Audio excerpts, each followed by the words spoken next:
Coming up on Hollywood One on One, Mel Gibson lends his talents and his singing voice to Pocahontas. You don't understand a word I'm saying, do you? Also, William Hurt and Harvey Keitel play with fire in Smoke. You can't share your secrets with your friends, then what kind of friend are you? Exactly. And the man who's updating Batman, director Joel Schumacher. Joel, there's nipples on the Batsuit. I said, yeah, and he said there'd never have been nipples on the Batsuit.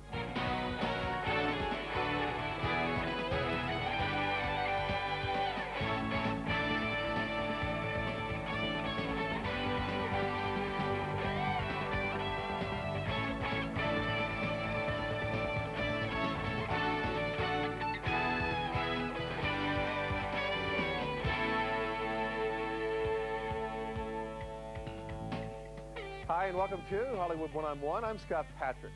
Last summer, Walt Disney's The Lion King was the box office king of the year, earning more than $300 million in the United States alone. The Lion King became the third highest grossing film of all time. This summer, Disney is hoping for a repeat performance with Pocahontas. The hype has already begun. It started in New York's Central Park. 100,000 people from around the country were invited to see the world premiere of Pocahontas on the Great Lawn at Central Park. Tickets were given out in all 50 states by a special lottery system. The film was shown on 4 large screens with more audio power than 4 Rolling Stones concerts. Special guests included the cast of Pocahontas, Mickey Mouse, the Mayor of New York, and Vanessa Williams, who closed the event with the film's theme song, Colors of the Wind.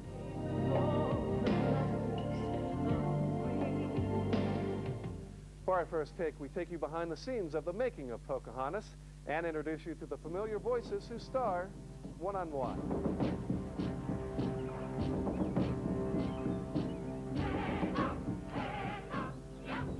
She has her mother's spirit.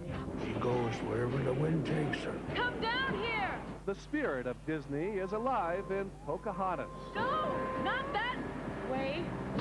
Based on history, Pocahontas tells her story, and the British settlers were the beasts. This is my land. I make the laws here.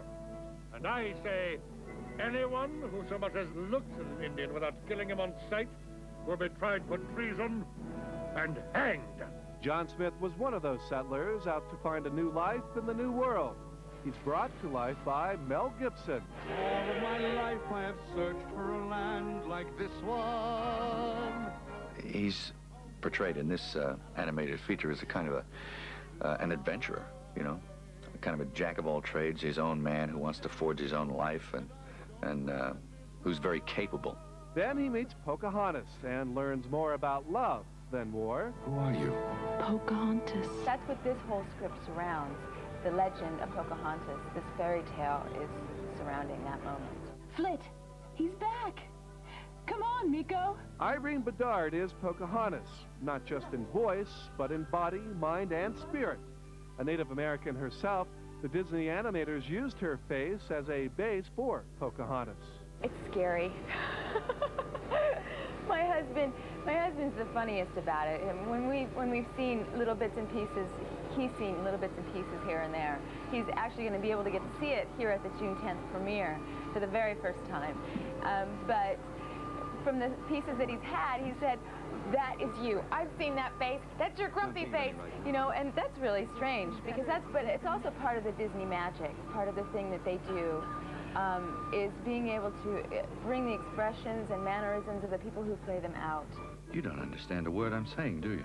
Mel Gibson may have supplied the voice of John Smith, but it was Disney who supplied the body. And according to Gibson, it was like an out-of-body experience. It's an interesting thing. It's kind of like, it's like cutting off some of your senses and just using one aspect of yourself, and you have to use a lot more imagination, which is, it's kind of an interesting exercise all in itself. Exercising his evil side is David Ogden Stiers as Governor John Ratcliffe. Why, for years, they've been ravaging the New World of its most precious resources. But now... The physical gestures you make in order to get the voice deep enough and grab it enough, and you start making gestures that are really grotesquely large.